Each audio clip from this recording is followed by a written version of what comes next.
Selamat sore, rekan DEM sekalian. Pada sore ini, kami dari Divisi Riset Kelistrikan dan Teknologi Energi akan melaksanakan kelas energi yang mengambil tajuk Digitalisasi Sistem Ketenagalistrikan. Nah, bahasan ini akan sangat menarik dan harus dicamkan tentang apa itu digitalisasi dan apa itu sistem ketenagalistrikan.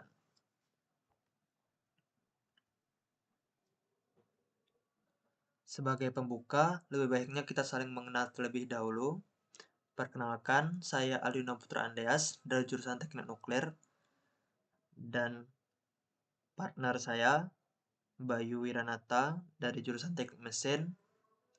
Kami berdua menjadi penyusun dari kelas energi yang akan disampaikan pada sore hari ini.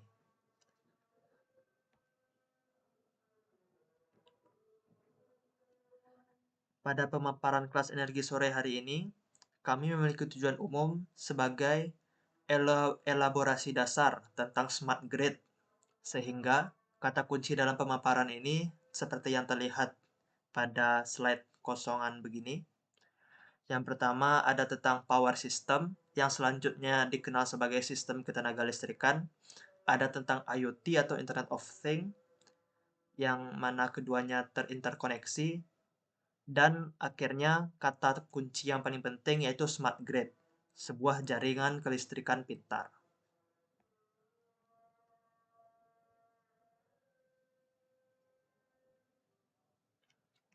Seperti yang kita tahu, penggunaan listrik di industri maupun rumah tangga dewasa ini menjadi hal biasa yang kita jumpai sehari-hari.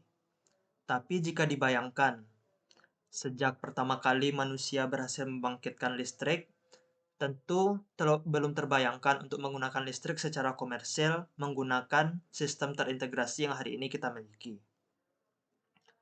Sistem terintegrasi yang dimaksud itu adalah grid, dan salah satu grid yang pertama, seperti yang terlihat pada gambar di samping, yaitu grid-nya perusahaan Thomas Alva Edison bernama Pearl Street Station. Kita akan melihat bagaimana sejarah dari stasiun generator pertama kali ini. Disebut juga sebagai power grid. Power grid muncul dengan ide untuk mendistribusikan tenaga listrik yang telah dibangkitkan agar bisa digunakan oleh konsumen. Model grid pertama dikenal sebagai private systems yang diluncurkan di Amerika Serikat dan Britania sejak tahun 1870-an. Sistem distribusi pertama secara komersil muncul di Manhattan oleh perusahaan besutan Thomas Alva Edison. Pada 4 September 1882, dia mendirikan pembangkit listrik sekaligus sistem grid pertama di dunia yang berlokasi di Pearl Street, sehingga power grid dan stasiun generatornya ini biasa disebut sebagai Pearl Street Station.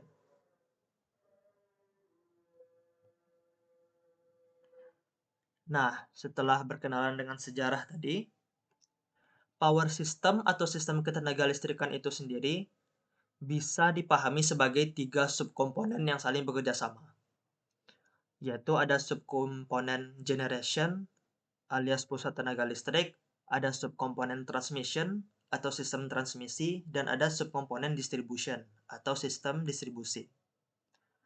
Jaringan yang klasik hanyalah terdiri dari 3 komponen ini, sehingga dikenal sebagai sistem ketenagalistrikan atau power system analog. Di sini dijelaskan secara detail untuk masing-masing subkomponen.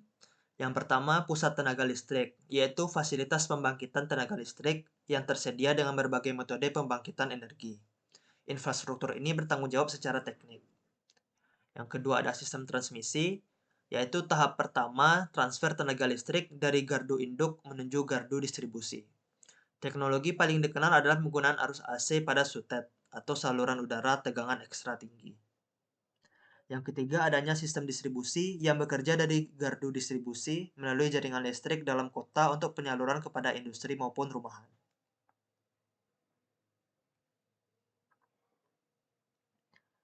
Kira-kira seperti ini gambarannya dari sebuah power system yang analog. Ada bagian gardu pembangkit, ada bagian transmisi, dan ada bagian distribusi.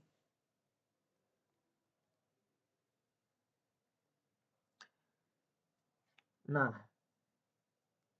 namanya yang power system analog berarti dia telah berkembang sebelum zamannya digital. Sehingga sistem ini memiliki kendala untuk menghadapi dunia yang makin terhubung dengan teknologi informasi dan komunikasi saat ini. Kendala sistem ketenagalistrikan saat ini dapat dipahami beberapa poinnya.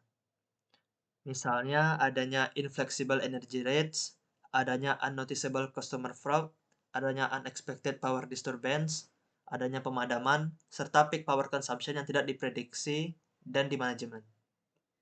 Kita akan melihat masing-masing poin kendala ini secara lebih detail.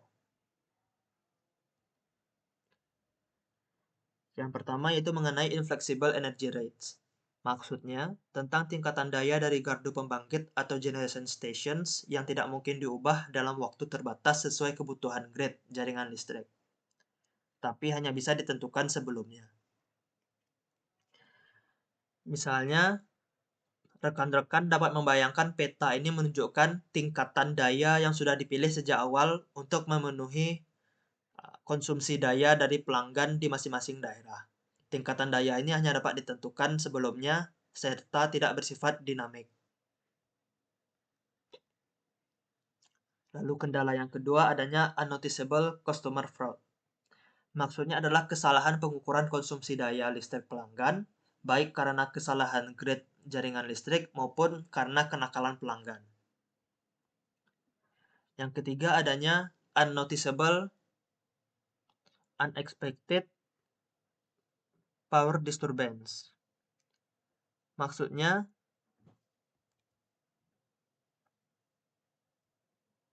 terputusnya transmisi atau distribusi daya disebabkan bencana alam, di mana power system analog saat ini tidak dapat memberikan solusi cepat agar transfer daya listrik cepat dipulihkan. Nah, disinilah smart grid menjadi suatu ide yang menggiurkan. Karena dengan konsep alih daya yang cepat melalui jaringan telekomunikasi memungkinkan transfer daya listrik cepat dipulihkan. Kendala yang selanjutnya yaitu pemadaman. Pemadaman disebabkan tidak cukupnya daya untuk dialirkan ke beban penggunaan daya listrik oleh pelanggan. Salah satu solusi yang ditawarkan smart grid adalah efisiensi dan informasi real time.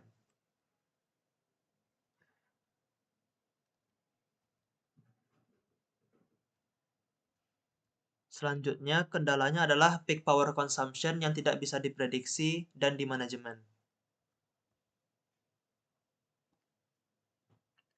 Maksudnya untuk sekarang ini, model power consumption misalnya di perkotaan oleh pengguna rumah tangga yaitu sedikit di pagi dan siang hari lalu besar di malam hari. Yang bisa dilakukan dengan sistem kontrol terpusat hanyalah menentukan tingkatan daya atau rating yang mengkompensasi prediksi peak power consumption.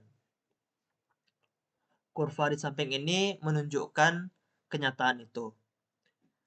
Pada pagi dan siang hari penggunaan listrik hanya senilai 100.000. Tapi menjelang malam, kira-kira peaknya jam 17 atau 18, penggunaan listrik sangat meningkat.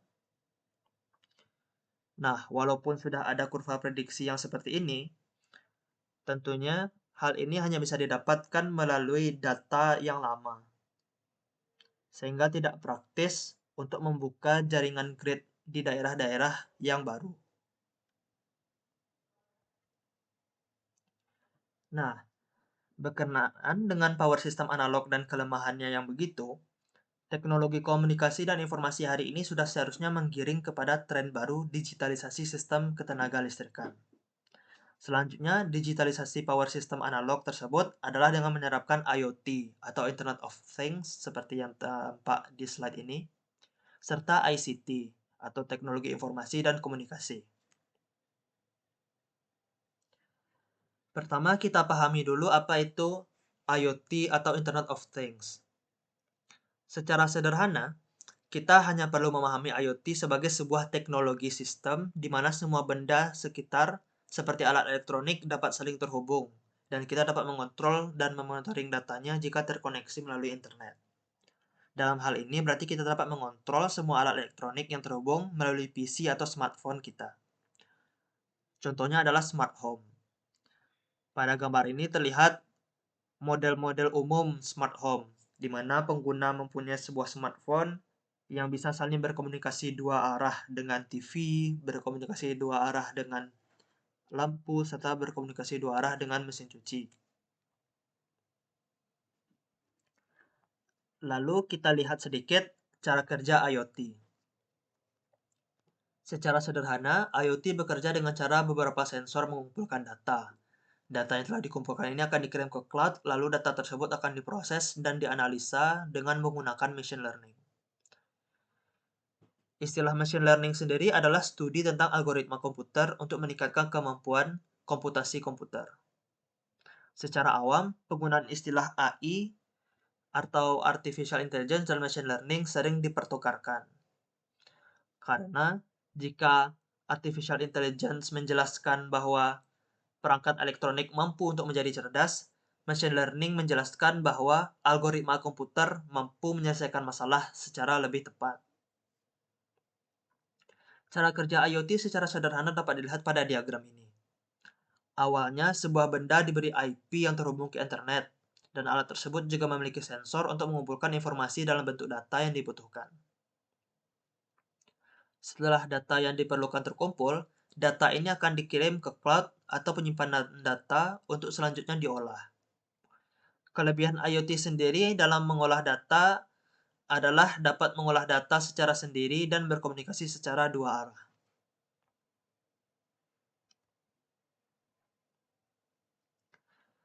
Nah, interkoneksi antara power system dan IoT serta ICT atau teknologi informasi dan komunikasi dapat kita perhatikan pada gambar berikut.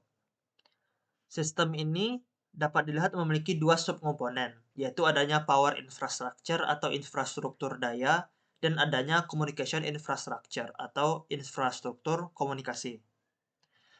Nah, hubungan antara power infrastructure dan communication infrastructure inilah yang sudah bisa kita sebut sebagai smart grid. Dengan model seperti ini, bisa diharapkan sistem ketenagalistrikan akan di-upgrade, makin termantapkan dengan teknologi baru, yaitu tren teknologi informasi dan komunikasi. Di sini istilah komunikasi itu disebut sebagai data integration.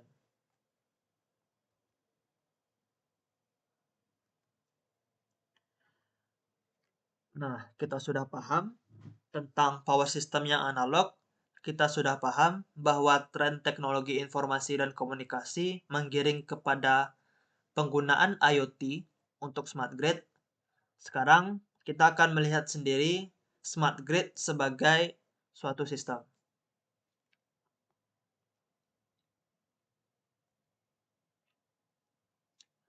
Smart grid sendiri pada dasarnya tidak memiliki definisi baku.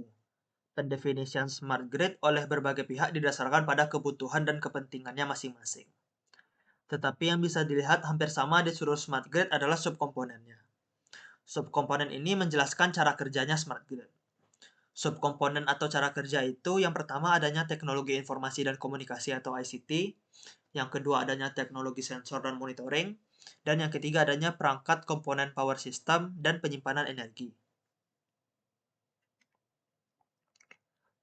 Tiga komponen ini bisa dipahami sebagai enabling technologies, yaitu teknologi yang memungkinkan perangkat terintegrasi menjadi sebuah smart grid. Yang pertama mengenai teknologi informasi dan komunikasi. Contoh teknologi yang membangunnya yaitu suatu teknologi komunikasi dua arah untuk menyediakan konektivitas antar komponen sistem kelistrikan, power system, dan beban, atau penggunaan daya listrik oleh pelanggan. Lalu yang kedua, misalnya teknologi skema sistem terbuka yang mampu mengakomodasi penggunaan listrik grid oleh perangkat elektronika eksternal, seperti peralatan rumah tangga, mobil listrik, maupun introduksi daya listrik ke dalam grid oleh perangkat pembangkit listrik mikro. Ada misalnya mikrogenerator dan ada PV atau fotovoltaik. Selanjutnya yaitu adanya teknologi sensor dan monitoring. Contoh-contoh perangkat teknologi sensor dan monitoring ini misalnya Intelligent Electronic Devices atau IED yang ada untuk menyediakan fasilitas sensor dan pengukuran keadaan perangkat. lalu adanya Wide Area Monitoring Protection and Control atau WMPEC untuk memastikan reliabilitas sistem kelistrikan, power system. Lalu yang ketiga adanya sistem sensor pengukuran kontrol otomasi dan teknologi informasi komunikasi yang relevan untuk menyediakan diagnosa cepat sistem dan respons standar untuk komponen sistem kelistrikan, power system melalui edge computing. Nah, bisa dilihat pada skema yang disediakan slide ini, adanya kemiripan antara model sensor monitoring dan sistem internet. Sistem internet yang terkoneksi, ada juga intelligent power grid dengan intelligent electronic devices-nya yang saling terkoneksi. Subkomponen smart grid yang ketiga yaitu perangkat komponen power system dan penyimpanan energi. Perangkat komponen power system ini dikenal juga sebagai power electronics. Misalnya ada sistem transmisi yang fleksibel untuk transfer energi jarak jauh serta integrasi renewable energy atau RE. Yang kedua adanya perangkat lunak untuk komponen power system serta perangkat keras pendukungnya untuk menyediakan konektivitas yang efisien. Lalu contoh teknologi yang ketiga yaitu perangkat komunikasi dan kontrol yang terintegrasi untuk memastikan fleksibilitas, reliabilitas, dan kualitas sistem kelistrikan atau power system. Yaitu perangkat elektronika yang berurusan di komponen renewable energy, penyimpanan energi, dan beban penggunaan daya oleh pelanggan.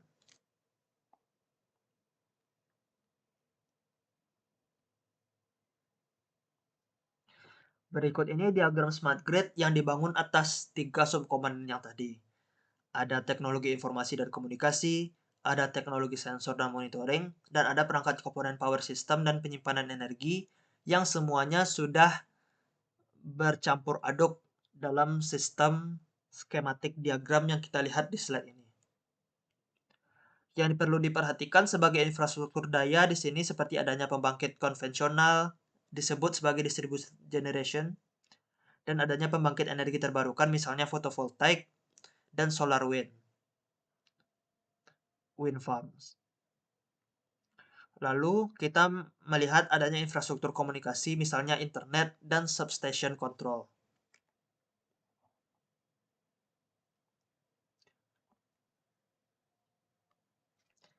Nah,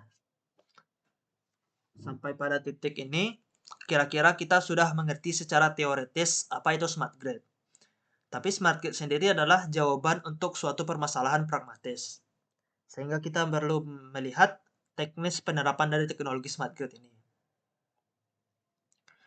Nah, karena tadi di awal dibilang bahwa smart grid itu tidak punya definisi baku, ada satu definisi baku yang ditetapkan dan diterima luas di Indonesia.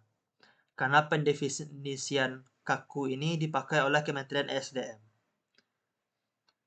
Yaitu, smart grid didefinisikan sebagai sebuah sistem jaringan tenaga listrik yang dilengkapi dengan teknologi informasi dan komunikasi canggih yang dapat memungkinkan sistem pengaturan tenaga listrik secara efisien, menyediakan keandalan pasokan tenaga listrik yang tinggi, serta pemanfaatan sumber energi terbarukan dan memungkinkan partisipasi pelanggan dalam penyediaan tenaga listrik.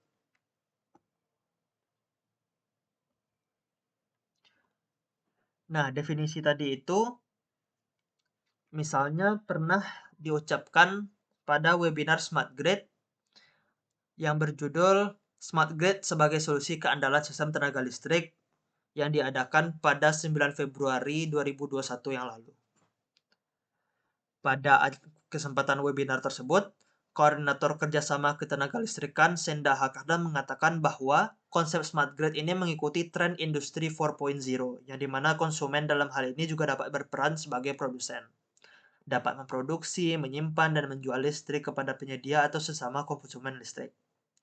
Hal ini terjadi karena komunikasi yang terjadi bersifat dua arah antara produsen dan konsumen yang saling terhubung melalui satu jaringan yang sama.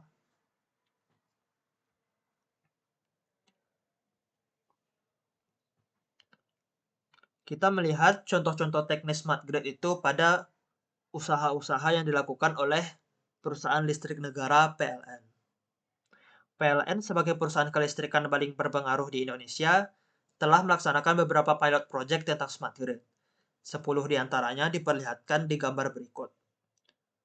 Beberapa proyek ini memiliki fokus tentang integrasi energi terbarukan atau renewable energy dan reliabilitas grid untuk mengatasi beban permintaan daya listrik oleh pelanggan.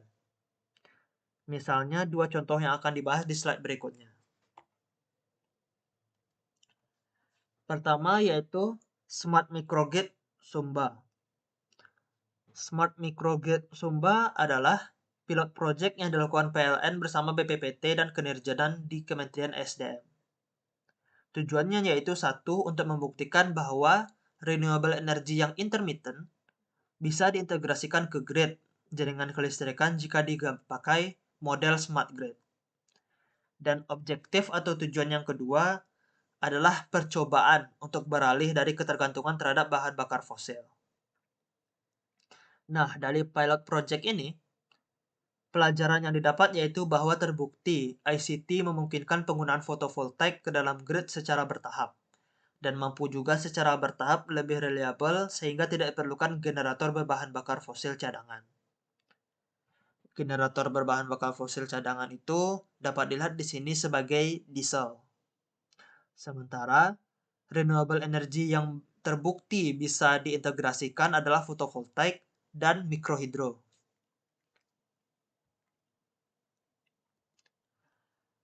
Pilot project yang kedua yaitu Smart Community yang diadakan di Karawang Industrial Estate. Karawang Industrial Estate ini dikenal juga sebagai KIIC atau Karawang International Industrial City. Smart Community ini adalah pilot project yang dilakukan PLN bersama Kenerjanan di Kementerian SDM dan perusahaan teknologi industri asal Jepang. Tujuannya yaitu membuktikan bahwa smart grid mampu mengkompensasi secara lebih baik kebutuhan atau demand listrik industri yang terhubung melalui grid premium. Pelajaran yang didapat dari pilot project ini adalah bahwa ICT jika digabungkan dengan skema bisnis yang tepat memungkinkan kompensasi dari kebutuhan demand listrik industri yang reliable serta produktif.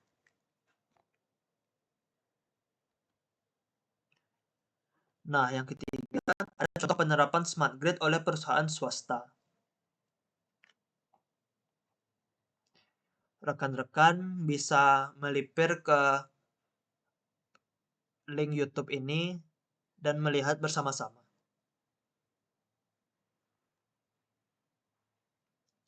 Nah, dengan bahasan smart grid yang dibangun dengan komponen power system dan IoT yang saling terintegrasi itu, kita juga telah melihat bagaimana penerapan smart grid serta pelajaran yang bisa diambil.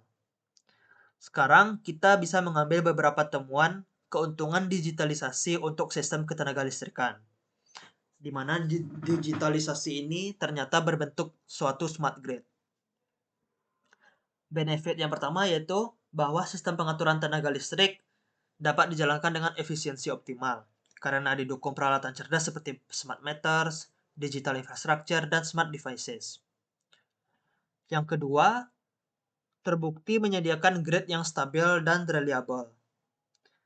Data real-time dari beban pada jaringan dapat menyediakan regulasi frekuensi yang tepat sebagai respon. Yang ketiga, benefitnya adalah konektivitas dan konsep keberlanjutan. Misalnya, secara distribusi akan tercapai integrasi renewable energy yang lebih baik, sebab optimasi dan perakiraan output oleh pusat tenaga angin dan surya serta lainnya adalah kesempatan yang disediakan oleh teknologi digital. Benefit yang keempat adalah kontrol tersebut memberikan konsumen kontrol penggunaan listriknya yang lebih-lebih lagi. Kontrol tersebut bisa diperoleh misalnya dari konsep partisipasi pelanggan yang dijelaskan misalnya oleh webinar ESDM di depan tadi.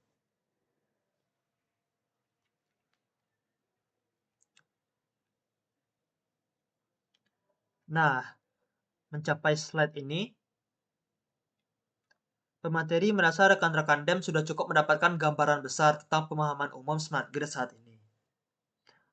Sehingga tujuan kelas energi pada sore hari ini yaitu elaborasi tentang pemahaman umum smart grid rasanya sudah sampai. Bagi pemateri sendiri yang mengulik bahasan ini, sekarang memiliki opini tentang apa hal selanjutnya yang akan menjadi masa depan dari smart grid. Nah, Pemateri ingin membagikan sedikit overview tentang masa depannya dari smart grid. Ada terdapat 2 poin. Poin pertama yaitu artificial intelligence dan machine learning akan menjadi normal baru dan terus-menerus meningkatkan smart grid. Yang kedua akan munculnya bisnis model yang baru. Pemateri memberi istilah neo-private systems yang akan memberikan keuntungan optimasi serta value producing opportunities. Nah, di sini ada istilah neo-private system. Istilah ini datang dari istilah private system yang ada di Amerika dan Britania tahun 1870-an. Nah, jika diinterpolasi ke masa ini untuk konsep private system yang baru atau istilahnya neo, dengan model smart grid komunikasi dua arah serta kemampuan konsumen turut serta berpartisipasi, maka ini akan menjadi suatu model sistem yang baru.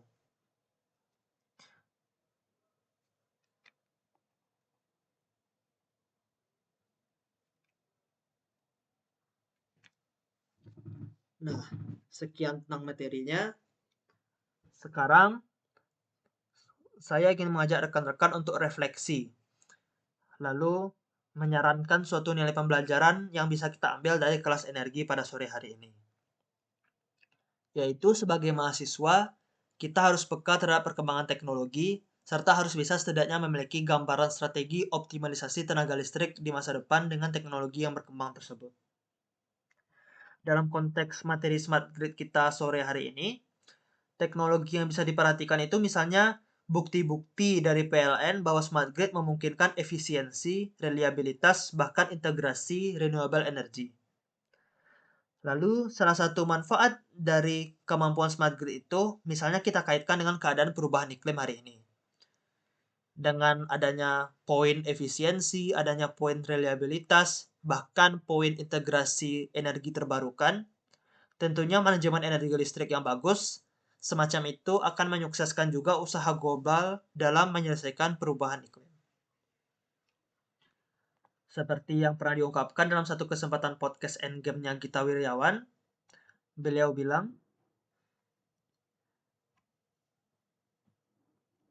bahwa saya percaya yang akan menjadi triliuner pertama adalah orang yang bisa mencari solusi agar perubahan iklim ini bisa teratasi. Pernyataan ini menunjukkan besarnya nilai dari ide solusi apapun pada permasalahan seluas perubahan iklim. Sekian kelas energi pada sore hari ini. Kami dari Divisi Riset Kelistrikan dan Teknologi Energi mengucapkan terima kasih.